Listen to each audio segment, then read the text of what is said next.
제가 결혼하던 해인데요. 1995년에 개봉한 미국 영화가 있습니다. 미국에서는 1994년도에 개봉했고 한국에서는 이제 95년도에 개봉했고요.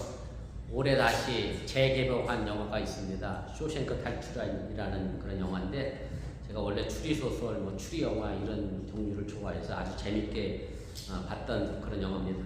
내용은 정리를 하면 이렇게 됩니다. 시작은 이제 젊고 유능한 은행 가구였던 앤디 듀프레인이 바람을 핀 아내와 상대방의 남자를 이제 죽였다는 억울한 누명을 쓰고 무기징역으로 쇼생크라는 감옥에 갇히게 됩니다. 그리고 쇼생크 감옥에서 20년 가까이 감옥 생활을 하는 동안에 억울한 누명을 썼으니까 감옥에서 탈출하려고 계획을 세우고 실행을 하기로 결심을 하게 됩니다.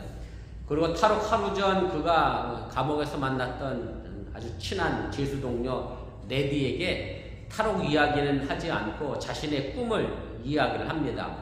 어떤 꿈을 이야기했느냐면 내가 멕시코만에 어느 섬에 호텔을 짓고 한 칸쿤쯤 될래나요? 거기에 호텔을 짓고 유람선을 타는 꿈을 이야기를 하니까 그때 그 꿈을 들은 레드라고 하는 동료 죄수가 이 앤디 주인공에게 이렇게 이야기를 합니다. 꿈은 멀리 저기에 있고 자네는 지금 여기 감옥에 있어. 헛된 꿈을 꾸지 마. 그런 꿈은 오히려 절망을 깊게 할 뿐이다 라는 대사를 하게 됩니다. 감옥에 갇혀있는 사람이 멕시코만의 어느 섬에 호텔을 짓고 유람선을 타는 꿈을 말합니다. 정말 꿈은 멀리 있고 현실은 감옥에 있기 때문에 말 그대로 헛된 꿈일 수밖에 없고 이룰 수 없는 꿈이라고 말하는 것은 당연한 일입니다. 그러나 이 주인공은 헛된 꿈을 꾼 것이 아니라 감옥을 탈출하려고 하는 철저한 계획과 준비를 하고 있었기 때문에 이런 꿈을 꿨다는 사실입니다. 다만 그 계획을 모르고 있던 동료 레디에게는 이것이 헛된 꿈으로 보일 수밖에 없었다는 말씀입니다. 이 주인공은 감옥에서 원망하거나 절망하지 않았습니다. 꿈을 꾸었고 그 꿈을 실현하기 위하여 감옥에서도 최선을 다했습니다. 결국 이 주인공은 감옥을 탈출했고 호텔을 짓고 유람선을 타는 것으로 영화는 끝이 나게 됩니다. 사도 바울이 감옥에 갇혔을 때에 쇼생크 탈출의 주인공 같은 꿈을 꾸게 됩니다. 빌립보서 1장 12절에 있는 말씀인데 형제들아 내가 당한 일이 도리어 복음 전파의 진전이 될 줄을 너희가 알기를 원하노라. 여기서 사도 바울이 말한 당한 일이라고 하는 것은 복음을 전하다가 감옥에 갇힌 것을 말합니다. 말 그대로 당한 겁니다. 사도 바울 스스로 고난에 자처한 것이 아니라 스스로 감옥에 간 것이 아니라는 그런 말입니다. 바울은 복음을 전하면서 많은 어려움을 겪었습니다. 그리고 바울이 복음을 전할 때에도 많은 방해를 받았습니다. 바울은 선교를 방해하는 유대인들의 핍박을 수도 없이 받았고 또 그들의 고소로 여러 차례 감옥에 갇히기도 했고 그로 인하여 로마 황제에게 내가 정식으로 재판을 받고 싶다 그렇게 청구해서 로마로 가는 죄수 호송선을 타고 로마로 가다가 큰 풍랑을 만나서 원주민이 사는 섬에 표류해서 몇 달을 지내기도 했습니다. 뿐만 아니라 같은 기독교인이면서도 유대 기독교인에게 많은 방해를 받았습니다. 왜냐하면 사도 바울은 이방인에게 복음을 전했기 때문에 유대교 기독교인들에게 방해를 받았는데 사도 바울이 이방인에게 복음을 전하면서 유대인들이 그렇게 목숨처럼 여겼던 할례를 이방인 기독교인에게 요구하지 않았습니다. 그래서 유대인 기독교인들 입장에서 할례 받지 않은 이방인이 자기들과 같은 공간에서 예배드리는 것 자체가 어렵다라고 생각했기 때문에 그 부분에 관하여 굉장히 사도 바울을 힘들게 하고 어렵게 했습니다. 물론 결과적으로는 1차 사도행전에 보면 회의를 통해서 할례는 강요하지 않겠지만 대신 우상에게 드려졌던 제물이나 목재매에서 죽은 짐승 먹는 걸 음행 피하는 것만 제외하고는 그럼 이방인을 받아들이겠다라는 결론을 내리게 됩니다.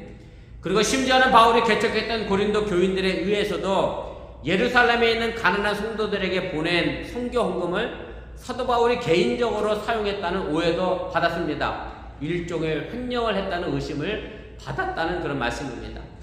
그러나 바울은 이런 고난이 도리어 복음의 전파에 진전이 되었다라고 말합니다. 감옥에 갇혀있고 이런 고난을 받은 것이 어떻게 복음의 진전이 됐다라고 이야기하는지 우리가 이해할 수는 없지만 사도 바울은 그렇게 우리에게 편지를 통하여 알려주고 있다는 그런 얘기입니다. 빌립보서 1장 13절 이하의 말씀에 보면 바울은 감옥에 갇힌 것이 오히려 로마 황족과 귀족과 고관들을 만날 수 있는 그런 계기가 되어서 이들에게 복음을 전파하게 됐다라고 말합니다. 왕족들에게 복음이 전해졌기 때문에 복음의 전파 속도는 더욱 빠르게 로마 사회로 퍼져나가게 됩니다.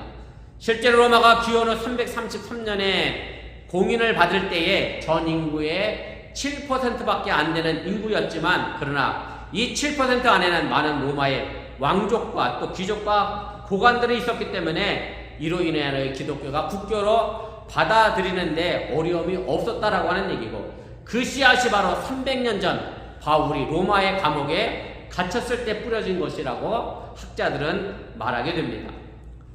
꿈은 확실히 멀리 있습니다. 그러나 그 꿈의 씨앗은 지금 여기 현실에 있습니다. 지금의 고난이 도리어 그 꿈을 이루게 해주는 계기가 된다고 하는 사실을 여러분들이 잊지 마시기를 바랍니다. 빌립보서 1장 12절에 도리어라고 하는 이 말이 우리의 가슴에 와 닿습니다.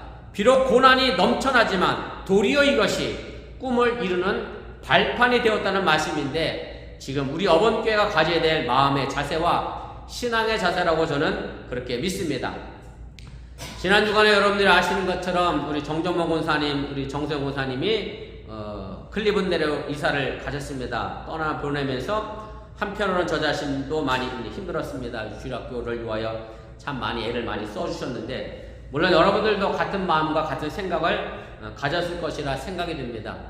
뜻하지 않게 한 달 사이에 두 가정이 우리 교회를 떠나갔는데, 평소에 눈에 띄지, 우리 교회 눈에 안 띄는 사람은 없지만 평소에 눈에 띄지 않던 분들이 아니라 열심히 여기저기서 헌신하던 분들이라 그 빈자리가 더 큰 것이 사실이기도 합니다.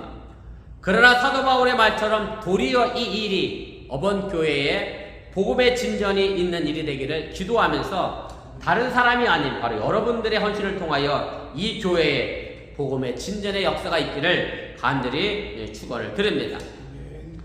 모든 교회의 꿈은 부흥과 성장일 겁니다. 그렇다고 해서 모든 교회가 흔히 숫자적으로 물질적으로 부흥하고 성장하지는 못합니다.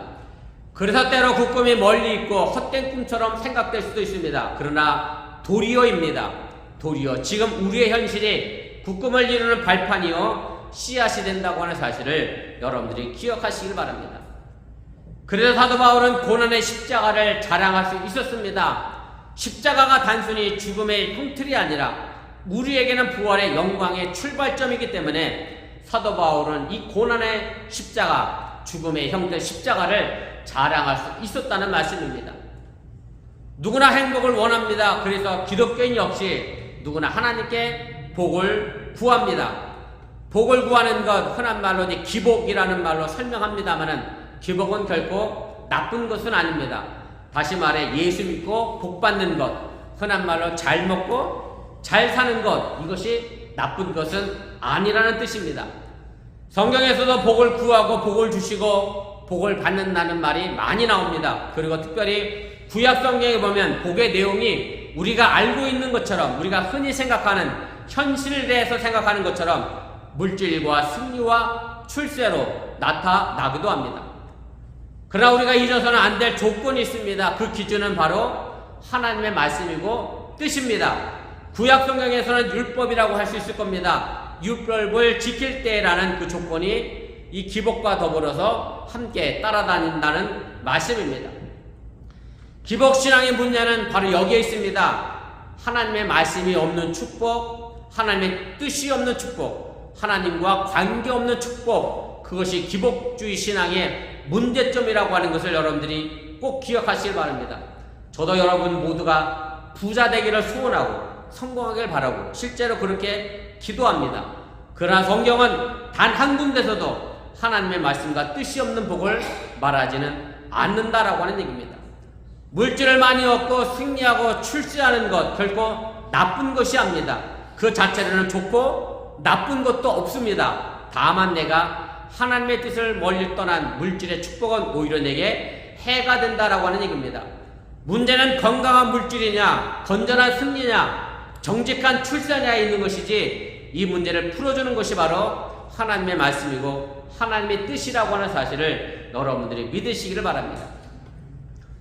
그리고 성경을 통하여 복을 받으려면 어떻게 하나님의 말씀을 지켜야 하는지를 보시기를 바랍니다. 사실 하나님의 율법과 말씀을 읽다 보면 우리의 축복과는 바뀔 수밖에 없습니다. 그리고 잘못된 기복신앙에 갖는 물질주의, 성공주의의 무서운 함정도 우리가 알게 되고 깨닫게 된다는 말씀입니다. 열왕기상 3장을 보면 솔로몬이 왕이 된 다음에 하나님께 1000번제를 드렸습니다. 1000번의 제사를 드렸다라고 하는 얘기, 요즘 말로 하면 1000번 예배를 드렸습니다. 하루에 한 번 예배를 드렸다 쳐도 거의 3년 가까이 이 솔로몬은 예배를 드렸습니다. 그러고 나서 하나님께 솔로몬이 나타나셔서 이렇게 말합니다. 열왕기상 3장 5절의 말씀인데, 여호와께서 솔로몬의 꿈에 나타나시니라. 하나님이 이르시되 내가 네게 무엇을 줄꼬 너는 구하라. 그랬더니 솔로몬이 열왕기상 3장 9절에 이렇게 말합니다. 누가 주의 이 많은 백성을 재판할 수 있사오리까? 듣는 마음을 종에게 주사 주의 백성을 재판하여 선악을 분별하게 하옵소서. 솔로몬이 하나님께 구한 건 듣는 마음을 내게 달라, 그렇게 말합니다. 우리가 지금 읽고 있는 개역 개정판에는 이렇게 듣는 마음으로 되어 있는데, 여러분이 예전에 알고 있던 개역판 성경에는 솔로몬이 뭘 구했다고 나와 있죠? 지혜를 구했다고. 지혜의 마음입니다. 지혜의 마음. 지금 개역 개정판에는 듣는 마음으로 이걸 번역을 다시 했는데, 왜 그랬느냐 하면 오늘 이 히브리어로 듣는 마음이라고 하는 이 말을 내부 쇼미한데, 원래적인 의미는 듣는 마음, 들으려고 하는 마음입니다. 그래서 개역 개정판은 이렇게 이제 썼고, 솔로몬이 하나님께 구한 이 지혜라는 마음을 그래서 개역판에는 그렇게 의역해서 기록을 하게 됩니다. 솔로몬은 백성들이 살아가면서 겪게 되는 여러 가지 문제들이나 백성들 사이에서 일어나는 문제를 가지고 왕인 자신에게 나올 때 그대의 호소를 잘 들어줄 수 있는 관심과 열린 마음을 가진 왕이 되게 해달라고 하나님께 기도했다는 말씀입니다. 그래서 이어지는 열왕기상 3장 10절에 보면 이렇게 기록합니다. 솔로몬이 이것을 구하매 그 말씀이 주의 마음에 든지라. 솔로몬이 구한 것이 하나님의 마음에 들었다는 얘기입니다. 여기서 하나님은 솔로몬에게 엄청난 축복을 내립니다. 우리가 흔히 알고 있는 물질과 부귀와 장수의 축복을 솔로몬에게 쏟아 부어 줍니다. 내가 구하지 않은 부귀와 장수와 영광까지도 내가 내게 주겠다. 네 원수로부터 생명도 구해주겠다. 그렇게 이야기하며 솔로몬의 기도에 응답을 해 주셨다라고 하는 얘기입니다. 솔로몬이 이렇게 엄청난 축복을 약속으로 받은 이유는 다른 어떤 것보다도 하나님이 원하시는 듣는 마음, 하나님의 말씀과 백성의 말에 귀를 기울이는 마음을 구했기 때문입니다. 그래서 하나님은 구하지도 않은 부귀와 장수와 영광도 주시겠다라고 약속을 하셨습니다. 여기에 반드시 다시 조건이 반복하여 등장합니다. 14절 말씀인데, 네가 만일 네 아버지 다윗이 행한 같이 내 길로 행하며 내 법도와 명령을 지키면 내가 또 네 날을 길게 하리라. 솔로몬의 아버지 다윗처럼 하나님의 길을 행하며 하나님의 법도와 명령을 지킨다면 이 모든 축복을 주시겠다라고 그렇게 약속을 했습니다. 그래서 우리가 그냥 복을 말해서는 안 됩니다. 하나님의 말씀과 계명을 떠난 복은 기복주의 신앙에 빠질 염려가 있고 어려움에 빠지게 됩니다. 성경으로 돌아가고 말씀으로 돌아가고 하나님의 뜻으로 돌아가는 삶이 있어야 그 위에 하나님의 축복이 기다리고 있다고 하는 사실을 여러분들이 믿으시길 바랍니다. 그래서 그냥 복을 달라고 해서 되는 문제는 아닙니다. 내가 그냥 행복하고 싶어 라고 말한다라고 하면 나는 행복하고 싶지 않겠다는 것과 다를 바가 없습니다. 무슨 말씀이냐면, 말만 하고 아무 행동도 하지 않으면 우리 마음엔 불평과 불만만 쌓일 수밖에 없습니다. 세상에 대한 원망과 남탓만 하는 불만이 쌓일 뿐이라고 하는 그런 말씀입니다. 꿈을 이루고 싶은 마음으로는 되지 않습니다. 꿈의 성취는 언제나 현실에서 시작됩니다.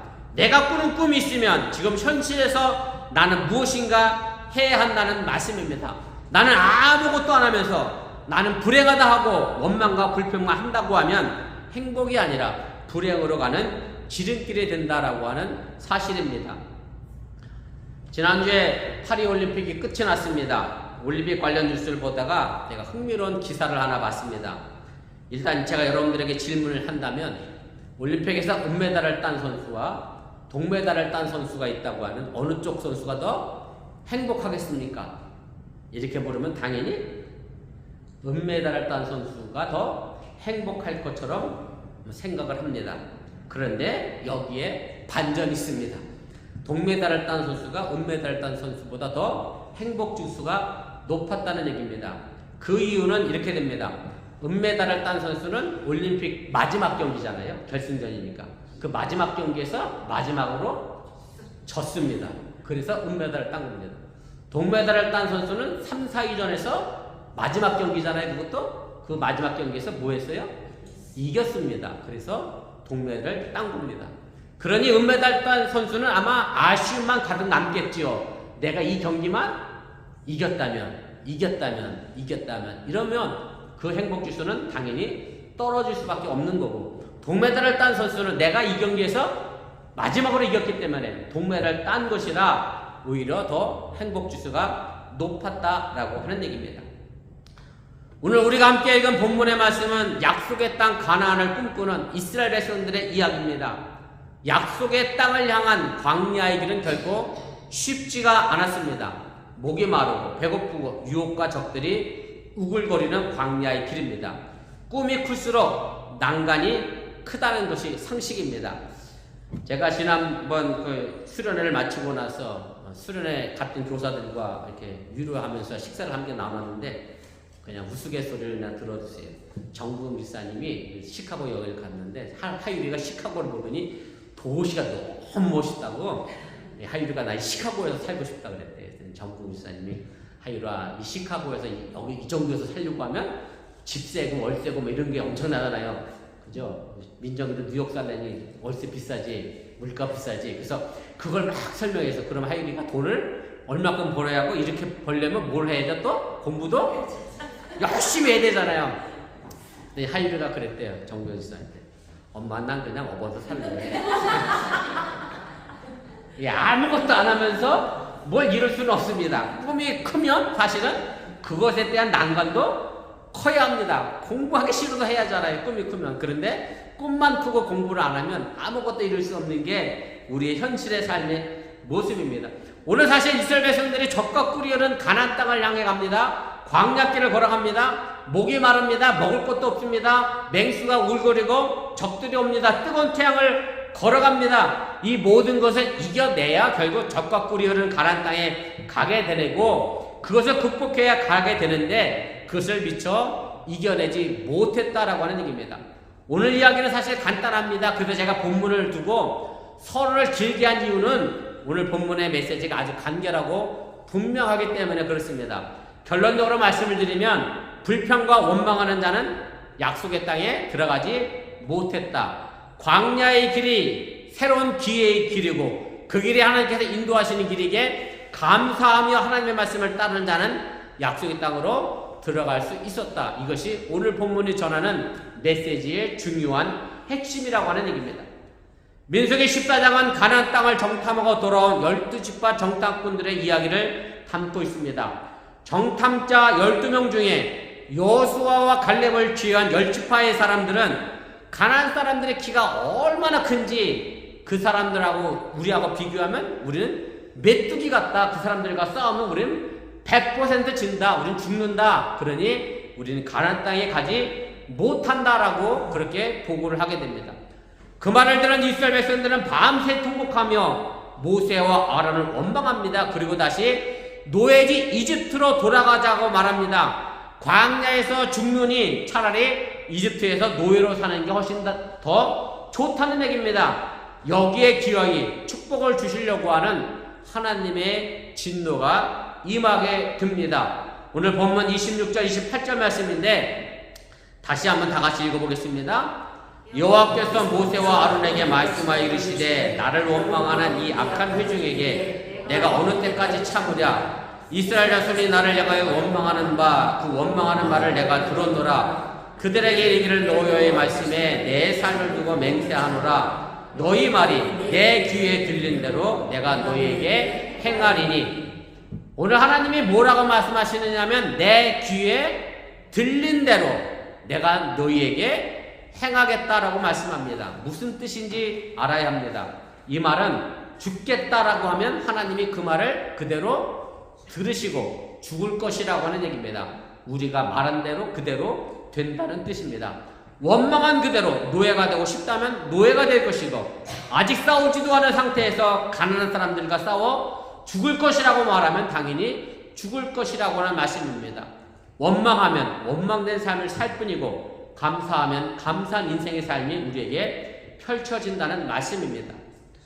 실제로 일어난 일인지는 모르겠습니다만 이런 얘기가 있습니다. 어느 날 자식이 너무나 속이 썩어서, 요즘 그런 부모는 안 계십니다만 옛날 부모는 진짜 많이 그랬어요. 너무 속이 썩으니까 자식한테 뭐라 그랬냐면 나가서 뭐하라 그러죠? 옛날에는 나가서 그랬다는 거야. 그랬더니 얘가 진짜로 가출을 했네? 가출했다가 그만 나가서 그렇게 됐네? 무서운 말씀이지만 이 어머니의 말대로 소원이 이루어진 겁니다. 그래서 우리가 평생 하지 말아야 할 말들이 있습니다. 자식에게 실망했다는 말을 하지 마시길 바랍니다. 그럼 정말 자식이 실망스러운 인생을 살게 됩니다. 우리 식으로 옛날, 요즘은 그런 말씀들 잘 안 하시네. 옛날에 어른들은 이런 말 많이 했어요. 우리 자식들한테. 에라이 뭐할 자식아? 빌어먹을 자식아. 요즘 말로 하면 실망했다는 말로 그렇게 썼어요. 빌어먹는 게 뭐 좋다고. 민자 혹시 빌어먹는 게 뭔지 알아?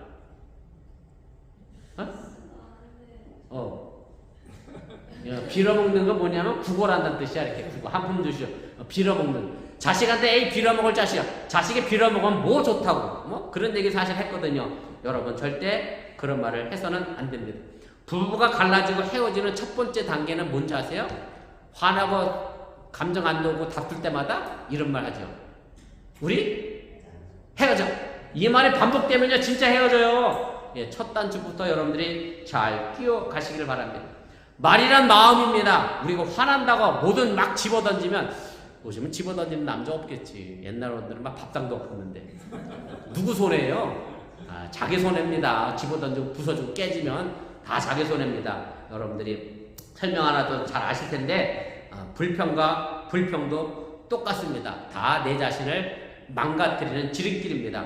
가정을 파괴하고 사회를 파괴하고 교회를 파괴하는 일이 원망과 불평입니다. 말로 마음이 쌓이고 마음이 또 말을 만들어낸다고 하는 사실을 여러분들이 잊지 마시기 바랍니다. 본문 29절 이하에 보면 하나님은 20세 이상으로 원망하는 자를 말 그대로 광야에서 죽을 것이라고 말합니다. 그리고 이스라엘이 가나안을 정탐한 40일에 하루를 1년씩 계산해서 40년간 광야 생활을 할 것이고, 이 기간 중에 원망한 사람은 광야에서 모두 죽을 것이라고 그렇게 말씀합니다. 결국 원망은 죽음에 이르는 병이 됐다는 말씀입니다. 그런데 왜 갈렙과 여호수아는 죽지 않고 당당하게 가나안 약속의 땅으로 들어갈 수 있었을까 하는 겁니다. 같은 가나안 땅을 정탐하고도 갈렙과 여호수아는 이 땅을 하나님이 주신 기회의 땅으로 여기며 감사했습니다.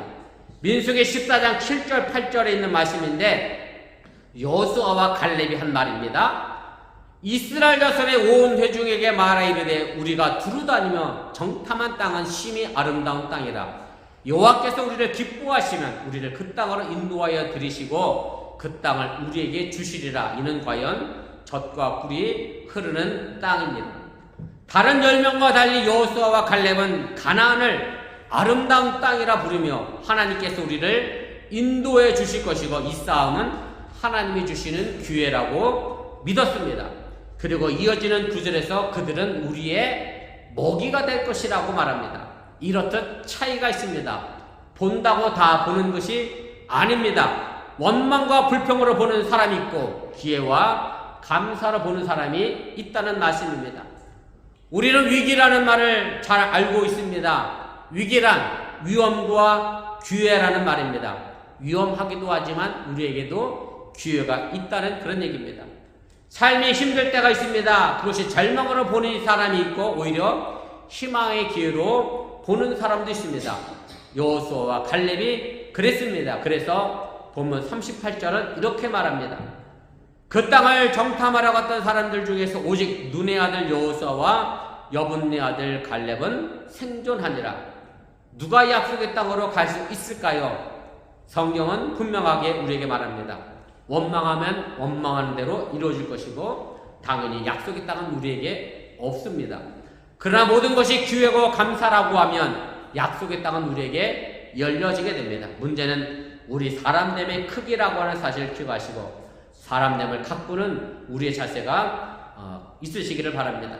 이제 여러분들이 떠나간 이들의 빈자리를 바라보지 마시고 여러분들이 앉아있는 그 남아있는 자리를 보시기를 바랍니다. 그리고 그 마음이 우리가 꿈꾸는 교회의 미래를 만들어내는 현실의 씨앗이 됨을 믿으시고 우리 모두 하나님이 어번길을 통해 만들고자 하는 약속의 땅에 들어갈 수 있기를 주님의 이름으로 축원을 드립니다.